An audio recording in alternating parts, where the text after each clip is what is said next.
Shalom, shalom, peuple de Dieu, comment est-ce que vous allez? J'espère que vous allez très bien. Je bénis le Seigneur pour vos vies, je rends grâce à Dieu. Je vais partager ce petit message avec toi, bien-aimé. Vous savez, en Luc 19, le chapitre 1er, la Bible nous dit que Jésus donc était d'entrer à Jéricho et il traversait la ville de Jéricho. Mais à Jéricho, il y avait un homme que tout le monde connaissait. Un homme du nom de Zachée, c'était vraiment le chef des publicains. C'était un homme riche, mais aussi un homme de mauvaise vie. Un homme qui avait une mauvaise vie. Et la Bible dit donc que cet homme-là qui avait aussi entendu parler de Jésus, puisque la renommée de Jésus se répandait, cet homme-là a décidé aussi d'aller voir Jésus. Mais comme c'était un homme de petite taille, cet homme-là cherchait par n'importe quel moyen. Et il a vu que là où Jésus passait, il y avait un sycomore. Et c'est ainsi qu'il est allé monter sur le sycomore, juste pour voir Jésus. Lorsque nous l'histoire qui est remplie vraiment d'enseignements, on comprend que Zachée était conscient de la vie qu'il menait. Il avait pris conscience que cette vie qu'il menait n'était pas une bonne vie. Malgré qu'il avait acquis vraiment il était riche, tous ses biens. Mais cet homme-là n'était pas, intérieurement, cet homme-là n'était pas heureux. Cet homme-là avait un vide. Cet homme-là cherchait quelque chose de nouveau que cette vie qu'il menait. C'est ce qui a poussé cet homme-là à aller monter sur le sycomore. C'est ce qui l'a poussé à aller monter sur le sycomore. C'est ton cas, bien-aimé. Aujourd'hui, tu te retrouves aujourd'hui dans la prostitution. C'est tellement que tu as une addiction à la drogue. La cigarette, tu accrois la cigarette, la boisson. Quand même tu bois, tu ne comprends pas. Tu te retrouves aujourd'hui en train de passer de tes services pour de l'argent. Tu ne sais pas comment. Mais en tant que femme, tu te retrouves aujourd'hui en train de te prostituer. Et tu as conscience que ceci te dévalorise. En tant qu'un homme, aujourd'hui, tu te retrouves aujourd'hui, en tant qu'un homme marié, à avoir des copines dehors. Tu ne sais pas comment tu es tombé comme ça dans l'adultère. En tant qu'une femme, étant mariée, tu ne sais pas comment c'est arrivé. Mais tu te retrouves aujourd'hui en train d'avoir des copains dehors, tombés dans l'adultère.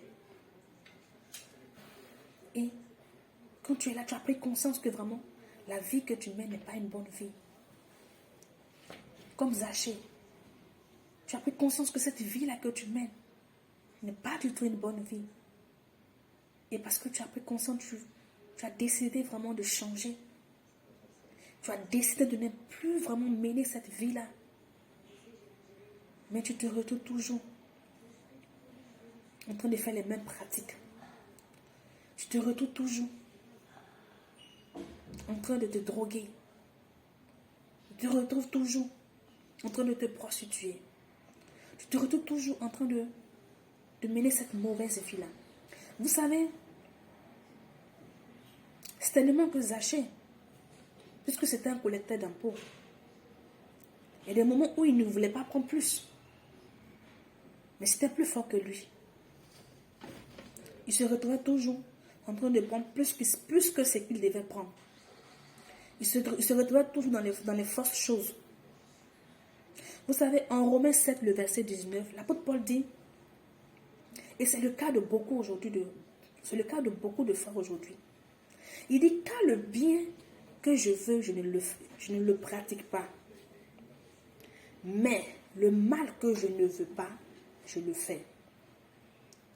Mais le mal que je ne veux pas, je le fais. Tu n'as pas envie de mener cette vie-là. Mais tu te trouves toujours en train de faire les mêmes choses. Tu as pris cette résolution. Tu as décidé vraiment de ne plus le faire. Mais tu te retrouves toujours au galop. Tu te retrouves encore toujours dans la boue.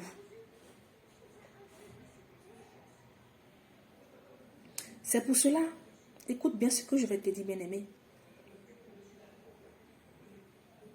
En Apocalypse 3, le verset 20, le Seigneur dit, il dit, voici, je me tiens à la porte et je frappe. Lorsque le Seigneur parle à sa créature, il parle au cœur. Lorsque Dieu parle à ses enfants, il parle au cœur. Il dit, voici, je me tiens. Je me tiens à la porte et je frappe. Il ne dit pas que je me tiens tout simplement à la porte. Il dit, je me tiens à la porte et je frappe. Et lorsqu'il frappe, c'est pour que tu entendes et que tu ouvres la porte. C'est pour que tu entendes et que tu ouvres la porte. Voilà pourquoi lorsqu'il se tient, il frappe. Ici, Zachée a entendu cette porte-là. Il a entendu qu'on frappait à cette porte-là. C'est pour cela qu'il est allé sur le sycomore. Parce que cet homme voulait un changement. Il voulait changer de vie. Et quand il a entendu cette porte-là frapper, le passage de Jésus à Jéricho n'était pas noté. Et quand il a entendu cette porte-là sonner, il a entendu qu'on frappait. C'est ce qui l'a poussé à aller sur le sycomore. Et lorsqu'il est allé sur le sycomore, Jésus a dit,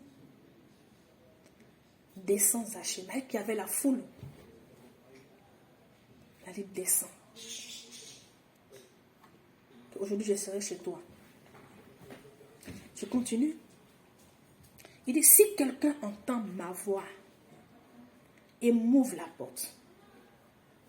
Donc, il était sur le sycomore. Il entendait la porte sonner, étant sur le sycomore. Et Jésus a parlé et lui a dit, descends. Quand il a frappé, il a entendu la voix de Jésus. Et il est descendu. Il dit, j'entrerai chez lui. Et c'est ainsi qu'il est entré chez Zachée. Alléluia. Parce que lorsqu'il a entendu la porte sonner, lorsqu'il a entendu le Seigneur Jésus frapper, lorsqu'il a entendu la voix, il s'est empressé d'ouvrir la porte. Et c'est ainsi que Jésus est entré chez lui. Et quand Jésus est entré il est entré chez Zachée, lui-même, il a commencé à donner vraiment tout ce qu'il avait pris de l'argent, tout ce qu'il avait vraiment grugé. C'est en cela que je dis que cet homme voulait véritablement changer de vie. Cet homme, quelque part, n'était pas heureux. Cet homme, quelque part, vraiment, avait pris conscience de sa vie. Avait pris conscience que vraiment, la vie qu'il menait n'était pas bonne. Il voulait un changement. Il ne voulait plus être celui-là, il ne voulait plus être Zachée, cet homme de mauvaise vie, ce publicain. Non, il voulait changer de statut. Il voulait changer de statut. Et certainement que c'est ton cas. Mais tu pourras changer de statut si et seulement si. Aujourd'hui, tu entends la porte. Tu entends qu'on frappe à la porte. C'est le Seigneur qui frappe à la porte de ton cœur. Tout ce dont tu as besoin présentement, ouvre-lui la porte. Laisse le Seigneur Jésus entrer. À entrer pour pouvoir t'aider. À entrer pour te donner un nouveau témoignage. À te restaurer. À te faire sortir de cette addiction de la drogue. De la drogue, de la cigarette, de la boisson. De cette vie d'adultère. De cette vie de prostitution. Il est temps que tu laisses le Seigneur entrer. Parce que longtemps, il est en train de frapper à la porte. C'est tellement que ce message, ce n'est pas le premier message que tu entends. Tu as déjà entendu ce message. Et quelque chose s'est passé dans ton cœur lorsque tu as entendu ce message. Laisse-moi te dire que c'est le Seigneur qui frappe à la porte. Et longtemps, il est à la porte. Longtemps, il est en train de frapper. Qu'est-ce que tu attends? Ouvre-lui la porte. Car il vient non pas pour te faire du mal, non pas pour te juger, mais il vient pour te changer. Il vient pour changer les choses. Il vient pour changer les choses. Et il dit, je souperai avec. Il dit, je viendrai et je souperai avec lui et lui avec moi. Ça a été le cas de Zachée. Et il a dit, aujourd'hui, le salut est entré chez toi. Et Zachée s'est empressé à donner tout ce qu'il avait pris sur les gens. Et il lui a dit, aujourd'hui le salut est entré chez toi. Bien-aimé, il n'y a que Jésus seul qui peut le faire. De tes propres forces, tu ne pourras pas, car nous sommes limités, mais nous avons un Dieu illimité. Et c'est ce Dieu-là seul qui peut vraiment te permettre vraiment de sortir. C'est tellement que hier, lorsqu'on parle de toi, dans le passé, lorsqu'on parle de toi, hier, qu'on parlait de toi, on parlait de toi vraiment, non pas comme un exemple positif, même aujourd'hui dans le présent, lorsqu'on parle de toi, ce n'est pas vraiment dans un langage positif. On parle de toi de façon négative. Tu n'es pas pris comme un exemple parce que la vie que tu mènes n'est pas une bonne vie. Mais laisse-moi te dire, il y a un Dieu qui change. Si tu laisses le Seigneur entrer dans ta vie, il fera le nettoyage. Ce qui est bon avec ce Dieu que nous servons, ce qui est bon avec ce Dieu que nous adorons, ce qui est bon avec ce Dieu que nous avons choisi, ce Dieu qui nous a choisi d'abord. Et nous avons accepté de le suivre. C'est que c'est un Dieu qui est caractérisé par l'amour. Par l'amour. Par la compassion. Par la miséricorde. Par la miséricorde. Beaucoup ont entendu la porte sonner, beaucoup ont entendu frapper. Mais hélas, qu'on décidé de ne pas laisser le Seigneur entrer, de l'ouvrir. Mais toi, si tu entends aujourd'hui, ne laisse pas encore cette porte la fermer. Parce que l'heure du changement est arrivée. L'heure du changement est arrivée. Le Seigneur veut véritablement changer les choses dans ta vie. Il veut véritablement vraiment changer les choses dans ta vie. Tu sais, pour terminer, Marie de Magdala, la Bible dit que c'était une femme pécheresse. En Luc 8-2. C'était une femme pécheresse, une prostituée, une femme de mauvaise vie. Et même qui était possédée par cet démon.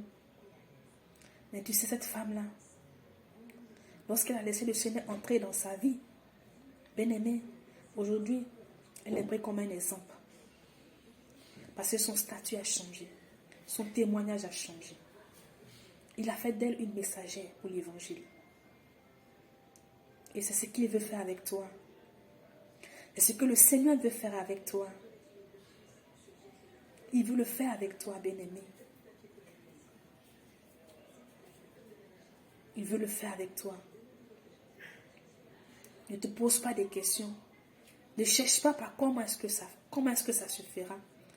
Mais tu as tout simplement besoin juste de le laisser entrer. C'est tout ce dont il a besoin. De le laisser entrer. Que le Seigneur vous bénisse, que la grâce de Dieu vous soit multipliée. Et on se retrouve prochainement.